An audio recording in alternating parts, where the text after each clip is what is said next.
everybody, it's Christina of CraftyPaws.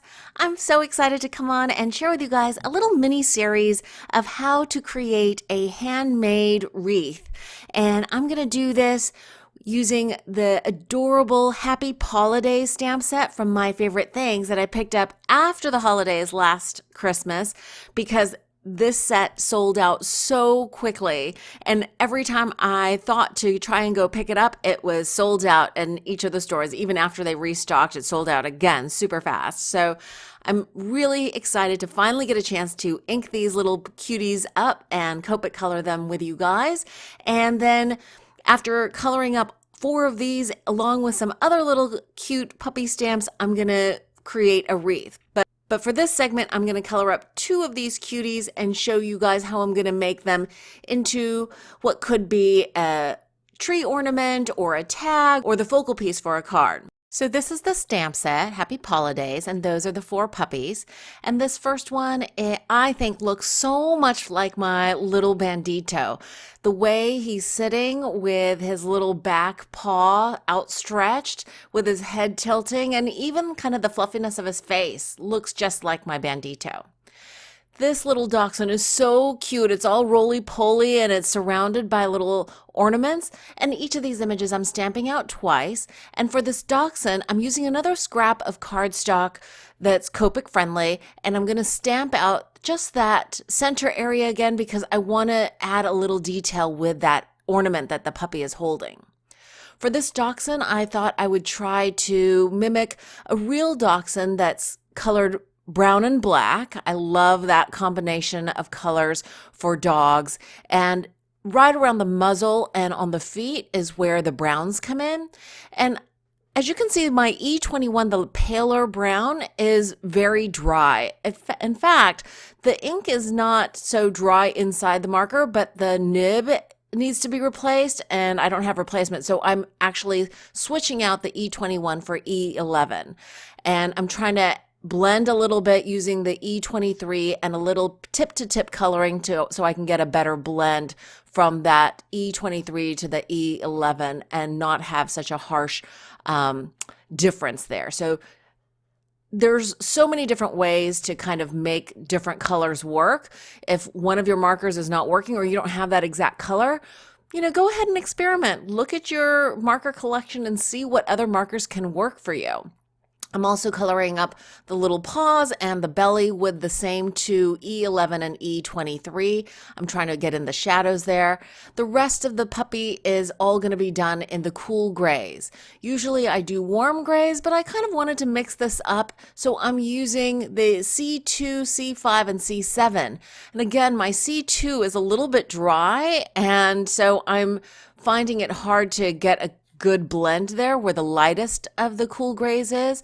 But I'm going to keep moving on. I'm going to try and color in the rest of the puppy with the C5 and then go in the darkest areas, the end of the ear, underneath the ear where there's a cast shadow, where the forehead meets the muzzle, underneath the scarf. All these areas are going to either have a direct shadow or a cast shadow.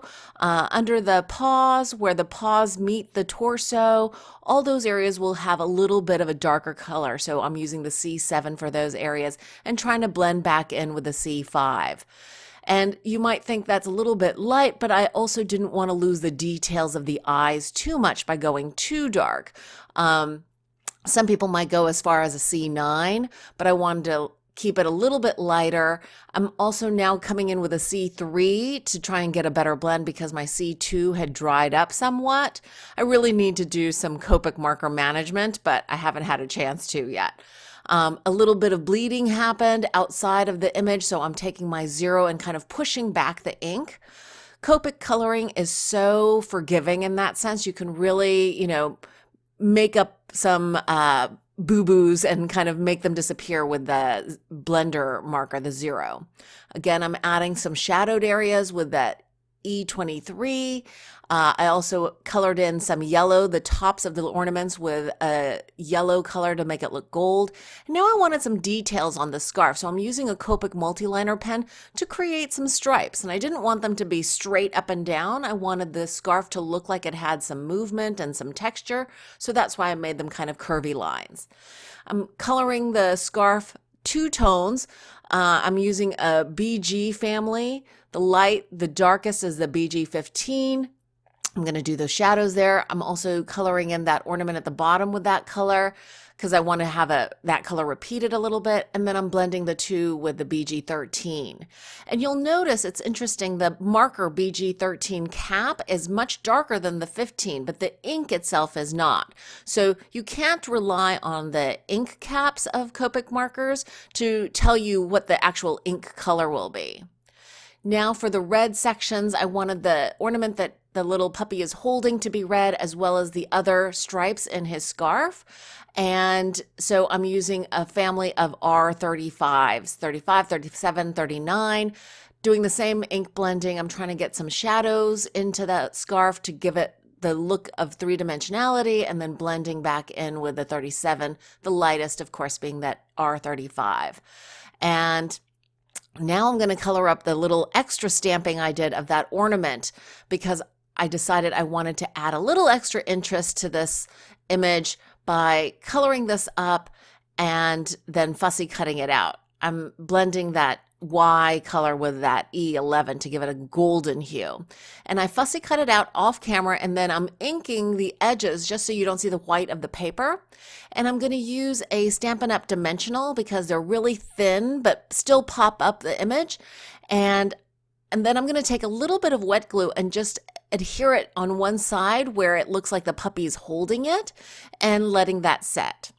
Then I'm taking a black glaze pen. This is made by Sakura, and I'm re-emphasizing the eyes to make those really stand out, and also the nose. It gives it a little bit of a shine and a tiny bit of dimension.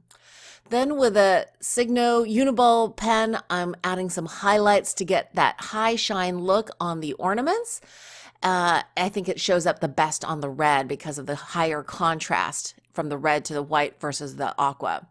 And then I want to ground this little puppy, so I'm using a couple of warm gray colors. I believe this is W3. Yes, and then the darkest area just underneath the puppy and the ornaments, I'm coloring in a W5.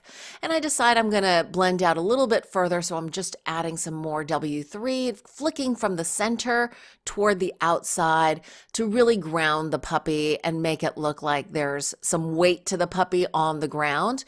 And then I just go in one more time to re-emphasize the cast shadow area where the puppy is.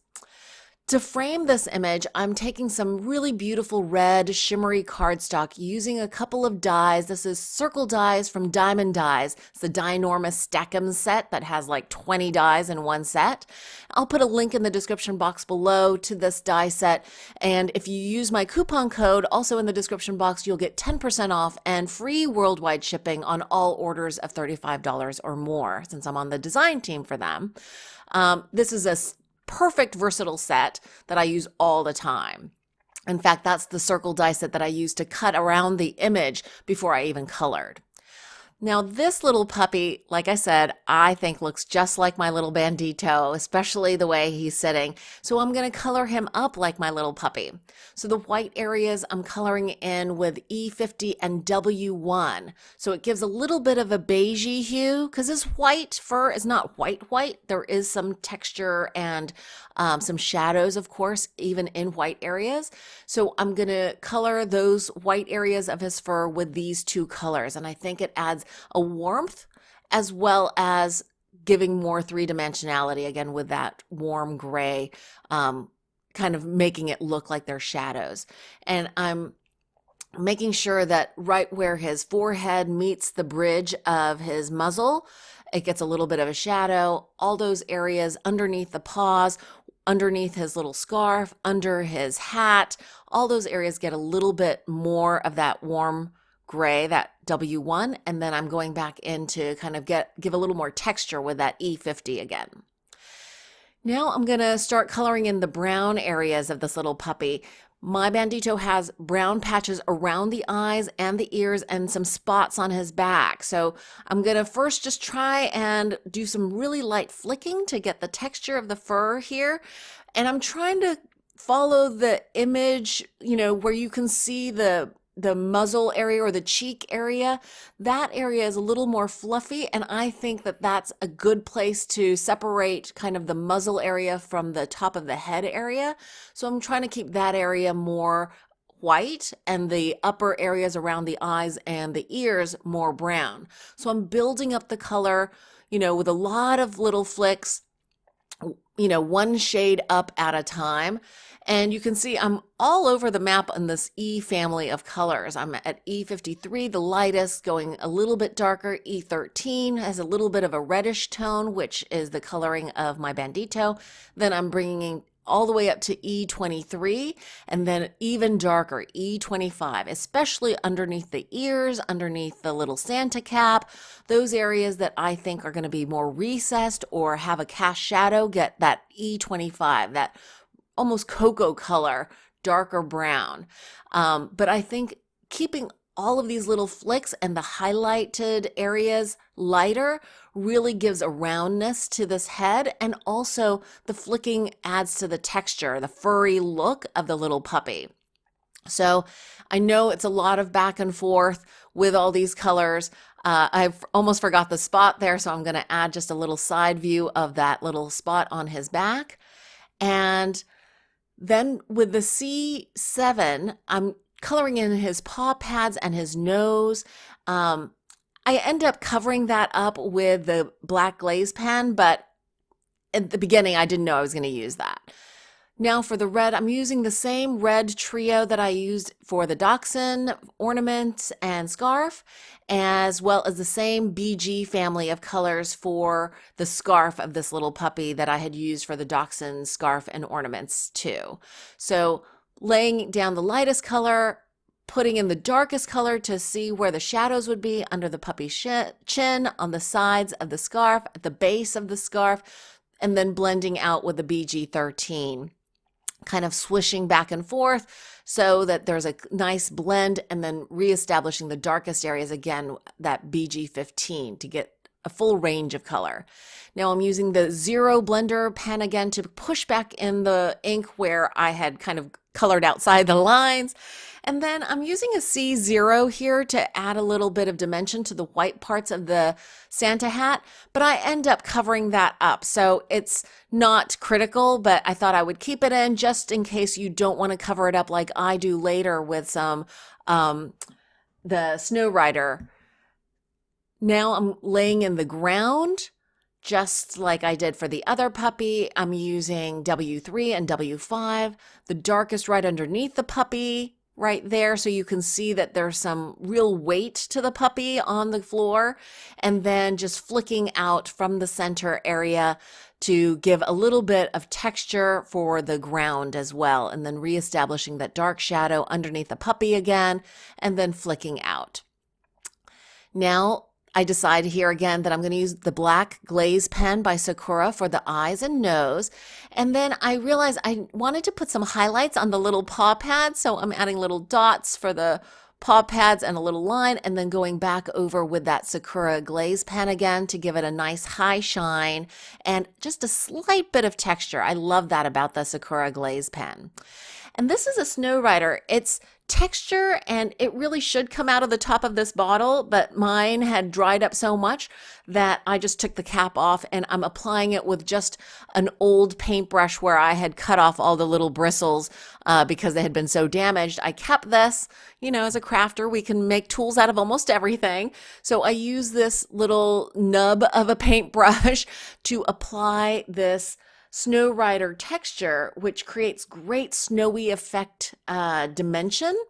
And it's pretty quick to dry. I don't know if all of them are, but my bottle that I've had for a couple of years dried in probably about 15 minutes. And I just wanted to add a little bit of interest here to the Santa cap, give him a little texture.